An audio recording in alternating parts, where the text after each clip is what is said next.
ఏనా డబ్బు తీస్తే కొడితే సరిపోద్దా? కుక్కరు కొట్టినట్టు కొడుతున్నారు అన్న.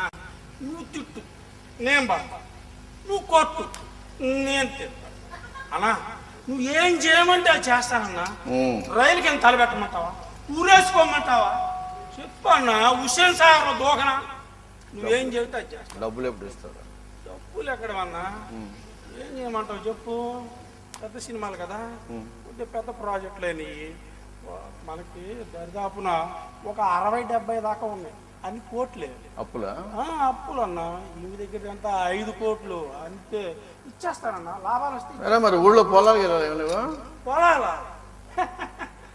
ఎప్పుడో 10 ఏళ్ల క్రితం అయిపోయినాయి అన్న. నేను సైట్లు గిట్లు కుక్కడపల్లిలో కానీ వసంతూరులో అన్న. సైట్లు గిట్లు ఉంటే నీ కాడికి ఇక్కడికి ఎందుకు వస్తానన్నా నేను? ఓ పని చేయరా, అంటే చెప్పన్నా. మేడం బాగా నేను తీర్చేస్తాను కానీ. అన్నా దేవుడు అన్నా, నువ్వు దేవుడు, నువ్వు దేవుడు అన్నా, నువ్వు దేవుడు. పైకి ఓవర్ చేయమాక. ఆ కాగితాలు మీ సంతకాలు పెట్టు.